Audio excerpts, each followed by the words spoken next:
बंधु माने एही जुलाई रे केवल जणे महिला आपणक सहित ठिया हेबे, अन्य काहाको भी विश्वास करंतु नाही।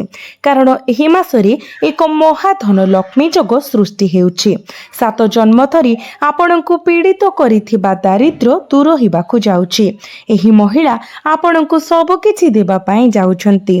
धन, भल पाइबा किंबा संपूर्ण स्नेह से आपणको पई सब किछि त्याग करिवे।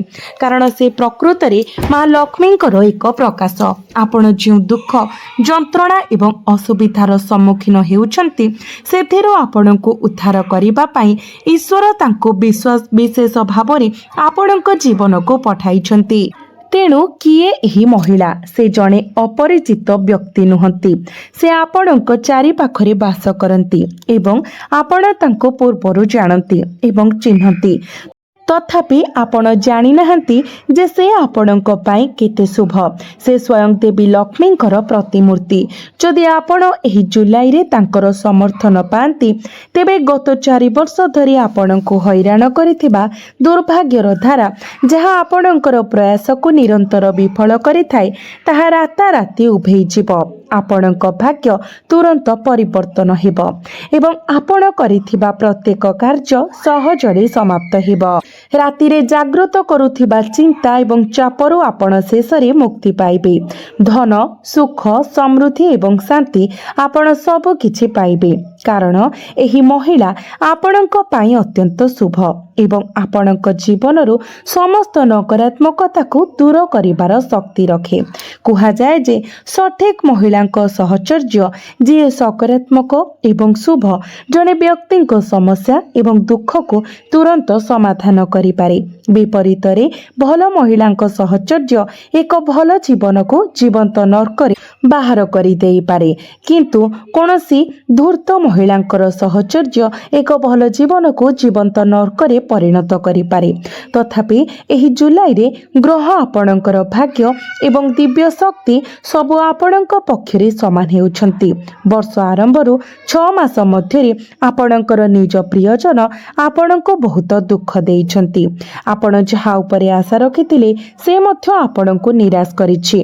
किंतु विश्वास करंतु जणे महिला आपणक जीवन रे प्रवेश करिवे कोनोसी पूर्व सूचना किंबा आशा न दे से आपणकर जीवन को परिवर्तन करिवे। धन, सुख एवं शांति आनी देबे जहा पई आपण आशा करिबा को साहस करि नथिले।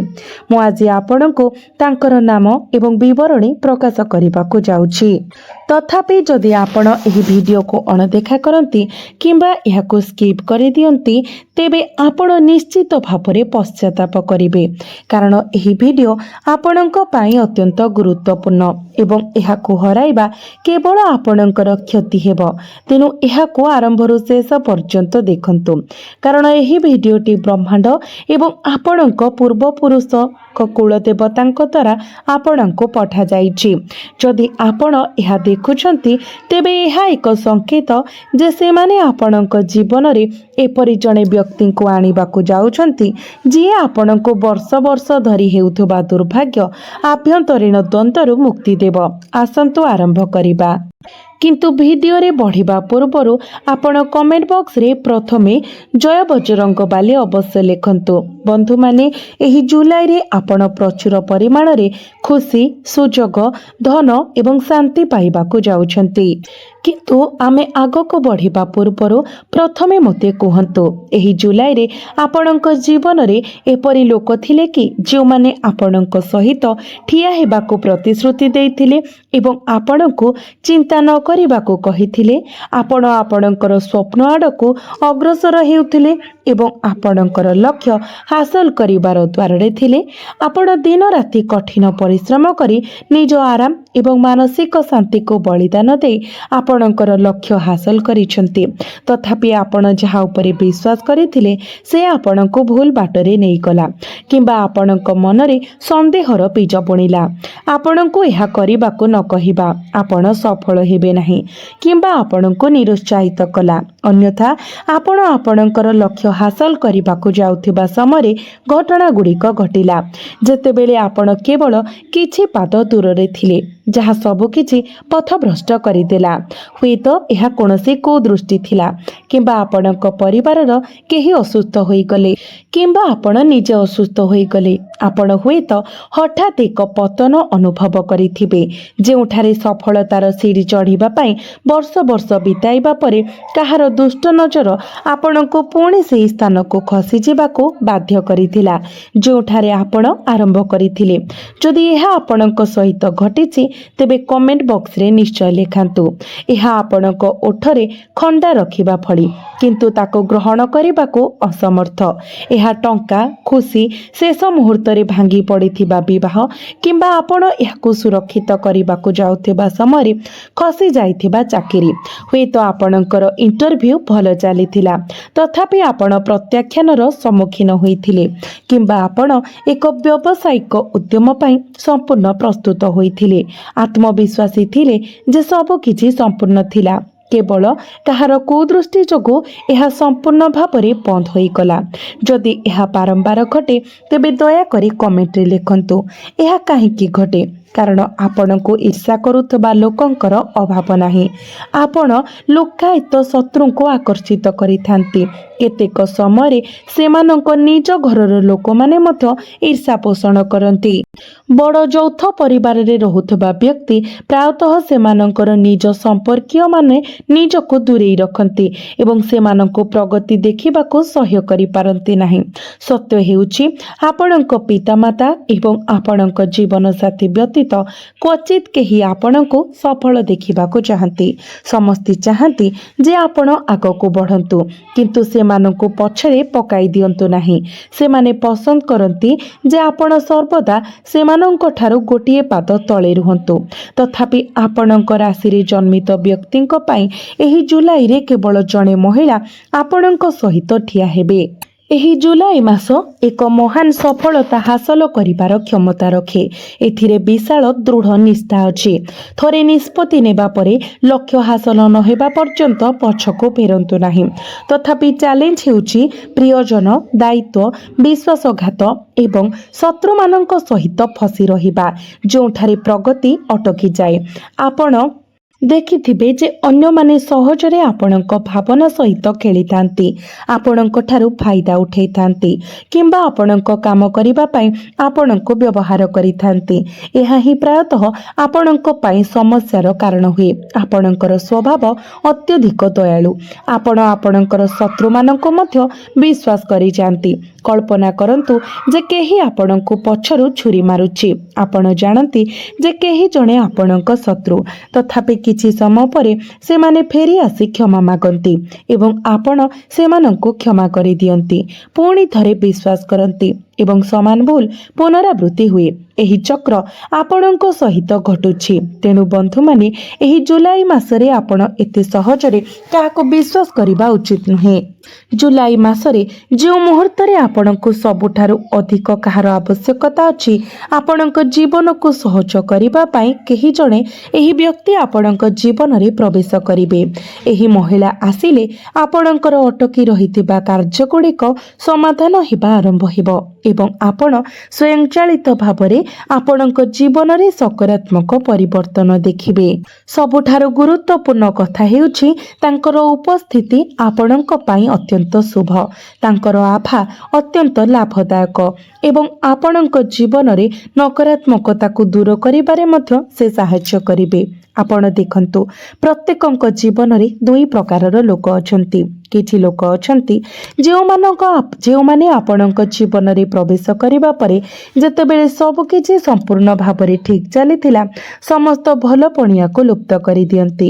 ସେମାନଙ୍କ ଆଗମନ ସହିତ ଆପଣଙ୍କ କାମ ଅଟକିଯାଏ, ଋଣ ବଢ଼ିଯାଏ, ଘରୋଇ ଦ୍ୱନ୍ଦ୍ୱ ସୃଷ୍ଟି ହୁଏ ଏବଂ ରୋଗ ଆପଣଙ୍କୁ କଷ୍ଟ ଦେବା ଆରମ୍ଭ କରେ। ଏହା ଅନୁଭବ ହେଲା ଯେପରି ଏହି ବ୍ୟକ୍ତି ଆପଣଙ୍କ ଜୀବନ କିମ୍ବା ଘରେ ପ୍ରବେଶ କରିବା କିମ୍ବା ଆପଣଙ୍କ ସହିତ ରହିବା ଆରମ୍ଭ କରିବା ମୁହୂର୍ତ୍ତରେ ହଠାତ୍ ଆପଣଙ୍କ ପରିବାର ଉପରେ ଦୁର୍ଭାଗ୍ୟର ଏକ ଧାରା ଆସିଗଲା।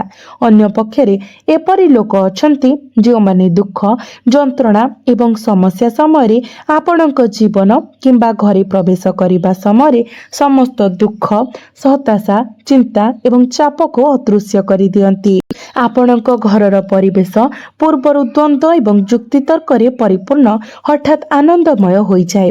ପରିବାରରେ ଥିବା ରୋଗଗୁଡ଼ିକ କମିବାକୁ ଲାଗେ। ଏହି ବ୍ୟକ୍ତିଙ୍କ ଯୋଗୁଁ ଘରର ସମସ୍ତଙ୍କ ମଧ୍ୟରେ ପ୍ରେମ ବୃଦ୍ଧି ପାଏ। ସ୍ୱାମୀ ସ୍ତ୍ରୀ ମଧ୍ୟରେ ହେଉ କିମ୍ବା ପରିବାରର ଅନ୍ୟ ସଦସ୍ୟଙ୍କ ମଧ୍ୟରେ ଅଟକି ରହିଥିବା ବ୍ୟବସାୟ କିମ୍ବା ଚାକିରି ହଠାତ୍ ଗତି ପାଏ। ବର୍ତ୍ତମାନ ଆପଣଙ୍କ ଜୀବନରେ ପୂର୍ବ ପ୍ରକାରର ଲୋକଙ୍କର ନିଶ୍ଚିତ ଭାବରେ ଅଭାବ ନାହିଁ। ଏପରି ଅନେକ ବ୍ୟକ୍ତି ଅଛନ୍ତି ଆପଣଙ୍କ ସମ୍ପର୍କୀୟ ଏବଂ ରକ୍ତ ସମ୍ପର୍କୀୟଙ୍କ ମଧ୍ୟରେ ମଧ୍ୟ ଯେଉଁମାନେ ନକାରାତ୍ମକତା, ଦୁଃଖ ଏବଂ ଯନ୍ତ୍ରଣା ଆଣିଥାନ୍ତି ଏବଂ ଯାହାଙ୍କ ଶକ୍ତି ଆପଣଙ୍କ ପାଇଁ କ୍ଷତିକାରକ। ତଥାପି ଆପଣଙ୍କ ସମସ୍ତ ଦୁଃଖ କରିବା ଏବଂ ଆପଣଙ୍କୁ ସୌଭାଗ୍ୟ ଆଣିବା ପାଇଁ ଆପଣଙ୍କ ଜୀବନରେ ପ୍ରବେଶ କରୁଥିବା ଲୋକଙ୍କର ଅଭାବ ଅଛି। ତେଣୁ ଆମେ କାହାକୁ ଚିହ୍ନଟ କରିବା ଉଚିତ? ଏହି ନିର୍ଦ୍ଦିଷ୍ଟ ଲୋକଙ୍କୁ। ଆମକୁ ଆମ ଜୀବନରୁ ନକାରାତ୍ମକକୁ ଦୂର କରିବା ଏବଂ ସକାରାତ୍ମକକୁ ସ୍ୱାଗତ କରିବା ଆବଶ୍ୟକ। ଏବଂ ଆପଣଙ୍କ ପାଇଁ ଏଠାରେ ସବୁଠାରୁ ଭଲ ଖବର ଅଛି।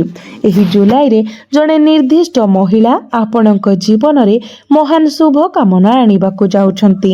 ସେ ଆପଣଙ୍କ ଜୀବନରେ ପ୍ରବେଶ କରିବାକୁ ଯାଉଛନ୍ତି ଏବଂ ଆପଣଙ୍କୁ ସବୁ କିଛି ପ୍ରଦାନ କରିବାକୁ ଯାଉଛନ୍ତି, ତାହା ଧନ କିମ୍ବା ପ୍ରେମ। ଏହି ମହିଳା ଆପଣଙ୍କ ମା, ଆପଣଙ୍କ ସ୍ତ୍ରୀ, ଆପଣଙ୍କ ଭଉଣୀ, ଦୂର ସମ୍ପର୍କୀୟ କିମ୍ବା ପଡ଼ୋଶୀ ମଧ୍ୟ ହୋଇପାରନ୍ତି। ଆପଣଙ୍କ ପାଇଁ ଯଦି ଜଣେ ମହିଳା ଏହି ଜୁଲାଇ ମାସରେ ଆପଣଙ୍କୁ ଭୁଲ ପଥରୁ ଯିବାକୁ ବାରଣ କରନ୍ତି, ଯେତେବେଳେ କି ଅନ୍ୟମାନେ କେବଳ ଆପଣଙ୍କର ସଫଳତା ଦେଖୁଛନ୍ତି, ତେବେ ଜାଣନ୍ତୁ ଯେ ସେ ହିଁ ଜଣେ ମହିଳା। ଅନ୍ୟମାନେ କେବଳ ନିଜର ଲାଭ ପାଇଁ ଚିନ୍ତା କରିପାରନ୍ତି। ଏହି ମହିଳା ଆପଣଙ୍କ ଭବିଷ୍ୟତ ବିଷୟରେ ଚିନ୍ତା କରିବେ। ତାଙ୍କର ପରାମର୍ଶ ପ୍ରଥମେ କଠୋର ମନେ ହୋଇପାରେ, କିନ୍ତୁ ଶେଷରେ ଏହା ଆପଣଙ୍କ ପାଇଁ ସବୁଠାରୁ ଲାଭଦାୟକ ସାବ୍ୟସ୍ତ ହେବ। ଏହା ବ୍ୟତୀତ ଜୁଲାଇ ମାସରେ ଆପଣଙ୍କ ଜୀବନରେ କିଛି ଆର୍ଥିକ ନିଷ୍ପତ୍ତି ଆସିପାରେ। ବ୍ୟବସାୟ, ନିଯୁକ୍ତି, ନିବେଶ କିମ୍ବା ଏକ ନୂତନ ଉଦ୍ୟମ ଆରମ୍ଭ କରିବା ସହିତ ଜଡ଼ିତ। ଏପରି ପରିସ୍ଥିତିରେ ଏହି ମହିଳା ଆପଣଙ୍କୁ ନିଷ୍ପତ୍ତି ନେବାରେ ସାହାଯ୍ୟ କରିବେ। ଯଦି ତାଙ୍କ କଥା ଯୁକ୍ତିଯୁକ୍ତ ମନେ ହୁଏ, ତେବେ ଆପଣ ସେମାନଙ୍କ କଥା ଗମ୍ଭୀରତାର ସହିତ ଶୁଣିବା ଉଚିତ, କାରଣ ସେଗୁଡ଼ିକ ଅତ୍ୟନ୍ତ ଲାଭଦାୟକ ହେବ। ଏହି କାରଣରୁ ଆପଣ ଏହି ମାସରେ ସମସ୍ତଙ୍କ ମିଠା କଥା ଉପରେ ବିଶ୍ୱାସ କରିବା ଉଚିତ ନୁହେଁ। କିଛି ଲୋକ କେବଳ ନିଜ ସ୍ୱାର୍ଥ ପୂରଣ କରିବା ପାଇଁ ଆପଣଙ୍କ ପାଖକୁ ଯାଇପାରନ୍ତି। ସେମାନେ ମିଥ୍ୟା ପ୍ରତିଶ୍ରୁତି ଦେଇପାରନ୍ତି, ଆପଣଙ୍କ ଭାବନାକୁ ଶୋଷଣ କରିପାରନ୍ତି କିମ୍ବା ଆପଣଙ୍କୁ ବିପୁଳ ରୋଜଗାରର ସ୍ୱପ୍ନ ଦେଖାଇ ପ୍ରଲୋଭିତ କରିପାରନ୍ତି। ତେଣୁ ସତର୍କ ରୁହନ୍ତୁ। ତଥାପି ଶୁଭ ପ୍ରଭାବ ସହ ଜଡ଼ିତ ଜଣେ ମହିଳା ସ୍ପଷ୍ଟ ଭାବରେ ଠିଆ ହୁଅନ୍ତି ଏବଂ ଏପରି ଜଣେ ମହିଳା ଆପଣଙ୍କ ଜୀବନରେ ପ୍ରବେଶ କରିବାକୁ ଯାଉଛନ୍ତି। ସେ ଆପଣଙ୍କୁ କେବେ ଲୋଭରେ ପ୍ରଲୋଭିତ କରିବେ ନାହିଁ, ବରଂ ସେ ଧୈର୍ଯ୍ୟ, କଠିନ ପରିଶ୍ରମ ଏବଂ ସଠିକ୍ ନିଷ୍ପତ୍ତି ନେବା ବିଷୟରେ କହିବେ। ଏହା ଆପଣଙ୍କ ପାଇଁ ଏକ ବହୁତ ସକାରାତ୍ମକ ବିକାଶ। ତାଙ୍କ ସହିତ ଭାବ ବିନିମୟ କରିବା ଦ୍ୱାରା ଆପଣଙ୍କୁ ମନରେ ଶାନ୍ତି ମିଳିବ ଏବଂ ତାଙ୍କ କଥା ସତ୍ୟରେ ସ୍ଥାପିତ ହେବ। ଯଦି ଆପଣ ନିକଟ ଅତୀତରେ ଆର୍ଥିକ ସଂଘର୍ଷର ସମ୍ମୁଖୀନ ହୋଇଛନ୍ତି, ତେବେ ଜୁଲାଇ ମାସ ଆପଣଙ୍କ ମାନସିକତାରେ ପରିବର୍ତ୍ତନ ଆଣିବ। ପ୍ରାୟତଃ ଦାରିଦ୍ର୍ୟ କେବଳ ଟଙ୍କାର ଅଭାବରୁ ନୁହେଁ, ବରଂ ଖରାପ ନିଷ୍ପତ୍ତି ଏବଂ ଭୁଲ ପରାମର୍ଶରୁ ସୃଷ୍ଟି ହୁଏ। ସଠିକ୍ ମାର୍ଗଦର୍ଶନ ଏବଂ ସଠିକ୍ ବ୍ୟକ୍ତି ଖୋଜିବା ଏକ ଜୀବନକୁ ପରିବର୍ତ୍ତନ କରିପାରିବ। ଏହି ମହିଳା ଠିକ୍ ସେହିପରି କରିବାକୁ ସ୍ଥିର। ସେ ଆପଣଙ୍କ ଜୀବନର ଦିଗ ପରିବର୍ତ୍ତନ କରିବେ। ଏହି ମାସ ଆପଣଙ୍କୁ ବହୁତ କିଛି ଶିଖାଇବ। ସର୍ବୋପରି ସମୃଦ୍ଧିର ପ୍ରତିମୂର୍ତ୍ତି ଲକ୍ଷ୍ମୀ କେବଳ ଧନ ଦ୍ୱାରା ଆକର୍ଷିତ ହୁଅନ୍ତି ନାହିଁ, ସେ ସେହି ସ୍ଥାନଗୁଡ଼ିକୁ ଆକର୍ଷିତ ହୁଅନ୍ତି ଯେଉଁଠାରେ ସମ୍ମାନ, ବିଶ୍ୱାସ, ସକାରାତ୍ମକ ଚିନ୍ତାଧାରା ଏବଂ ସଠିକ୍ ପରାମର୍ଶ ଶୁଣାଯାଏ। ସେଠାରେ ସମୃଦ୍ଧି ସ୍ଥାୟୀ ହୁଏ। ତେଣୁ ଯେଉଁ ମହିଳା କୌଣସି ସ୍ୱାର୍ଥପର ଉଦ୍ଦେଶ୍ୟ ବିନା ଆପଣଙ୍କର ମଙ୍ଗଳ କାମନା କରନ୍ତି, ସେମାନଙ୍କୁ ସମ୍ମାନ କରନ୍ତୁ। ଯଦି ଆପଣଙ୍କ ଘରେ ଏଭଳି କୌଣସି ମହିଳା ଅଛନ୍ତି ଯିଏ ପରିବାରକୁ ଏକତାରେ ରଖନ୍ତି, ଭୁଲ ନିଷ୍ପତ୍ତି ନେବାରୁ ରକ୍ଷା କରନ୍ତି ଏବଂ କଷ୍ଟକର ସମୟରେ ଆପଣଙ୍କ ସହିତ ଠିଆ ହୁଅନ୍ତି, ତେବେ ତାଙ୍କର ଆଶୀର୍ବାଦ ଆପଣଙ୍କ ପାଇଁ ଅମୂଲ୍ୟ। ଭାରତୀୟ ପରମ୍ପରାରେ ଏଭଳି ମହିଳାଙ୍କୁ ମା ଲକ୍ଷ୍ମୀଙ୍କର ସ୍ୱରୂପ ବୋଲି ମାନାଯାଇଥାଏ। ଏହା ମନେ ରଖନ୍ତୁ। ଜୁଲାଇ ମାସର ଶେଷ ଦିନ ଗୁଡ଼ିକରେ ଆପଣ କୌଣସି ଅଟକି ରହିଥିବା କାର୍ଯ୍ୟ, ଆର୍ଥିକ ସୁଯୋଗ କିମ୍ବା ଶୁଭ ସମାଚାର ପାଇଁ ଜଣେ ମହିଳାଙ୍କ ଠାରୁ ସମର୍ଥନ ପାଇବେ। ଏହା ବ୍ୟତୀତ ନିର୍ଦ୍ଦିଷ୍ଟ ରାଶି ବିଷୟରେ ଯଦି ଏହି ମାସରେ ଆପଣଙ୍କ ପାଇଁ କୌଣସି ଭାଗ୍ୟଶାଳୀ ମହିଳା ଅଛନ୍ତି ତେବେ ଧ୍ୟାନ ଦେଇ ଶୁଣନ୍ତୁ। ସେ ତୁଳା ରାଶିର ମହିଳା। ତୁଳା ରାଶିର ମହିଳା ଆପଣଙ୍କ ପାଇଁ ବହୁତ ଭାଗ୍ୟବାନ ପ୍ରମାଣିତ ହେବେ, କାରଣ ତୁଳା ରାଶିର ଶାସକ ଗ୍ରହ ଶୁକ୍ର ବର୍ତ୍ତମାନ ଏକ ଦୃଢ଼ ସ୍ଥିତିରେ ଅଛନ୍ତି। ତେଣୁ ତୁଳା ରାଶିର ମହିଳା ଆପଣଙ୍କ ପାଇଁ ଅତ୍ୟନ୍ତ ଶୁଭ ପ୍ରମାଣିତ ହେବେ। ତାଙ୍କର ପରାମର୍ଶ ଆପଣଙ୍କର ସୌଭାଗ୍ୟ ପାଇଁ ପଥ ପ୍ରଶସ୍ତ କରିବ। ଯଦି ଆପଣଙ୍କ ଆଖପାଖରେ କିମ୍ବା ଘରେ କୌଣସି ତୁଳା ରାଶିର ମହିଳା ଅଛନ୍ତି ତେବେ ତାଙ୍କ ଉପସ୍ଥିତି ଆପଣଙ୍କ ଭାଗ୍ୟକୁ ଉଚ୍ଚ କରିବାରେ ବହୁତ ସାହାଯ୍ୟ କରିବ। ଯେତେବେଳେ ଆପଣ କୌଣସି ନୂତନ ଉଦ୍ୟମ ଆରମ୍ଭ କରିବେ ସେତେବେଳେ ନିଶ୍ଚିତ ଭାବରେ ଏପରି ମହିଳାଙ୍କର ସମର୍ଥନ ଲୋଡ଼ନ୍ତୁ। ଯଦି ମେଷ ରାଶିର ଜଣେ ମହିଳା ମଧ୍ୟ ଆପଣଙ୍କ ଭେଟ ହୁଅନ୍ତି ତେବେ ସେ କ'ଣ କହୁଛନ୍ତି ତାହା ଶୁଣନ୍ତୁ। ଯଦି ସେ ପରାମର୍ଶ ଦିଅନ୍ତି ତେବେ ଏହାକୁ ଆପଣଙ୍କ ଜୀବନରେ ସାମିଲ କରିବାକୁ ନିଶ୍ଚିତ କରନ୍ତୁ। ମୁଁ ଆଜିର ଭିଡ଼ିଓରେ ଆପଣଙ୍କୁ ଗୁରୁତ୍ୱପୂର୍ଣ୍ଣ ସୂଚନା ପ୍ରଦାନ କରିଛି, ତେଣୁ ନିଶ୍ଚିତ ଭାବରେ ଆପଣ ଏହି କଥାଗୁଡ଼ିକୁ ନିଜ ଜୀବନରେ ପରିଚାଳନା କରିବା ପାଇଁ ଚେଷ୍ଟା କରନ୍ତୁ। ଯଦି ଆପଣଙ୍କର କୌଣସି ପ୍ରଶ୍ନ ଅଛି କିମ୍ବା ଚିନ୍ତା ଅଛି ତେବେ ସେଗୁଡ଼ିକ ଆପଣ କମେଣ୍ଟ ବକ୍ସରେ ଜଣାଇ ପାରିବେ। ବର୍ତ୍ତମାନ ପାଇଁ ଆପଣଙ୍କୁ ବହୁତ ଧନ୍ୟବାଦ।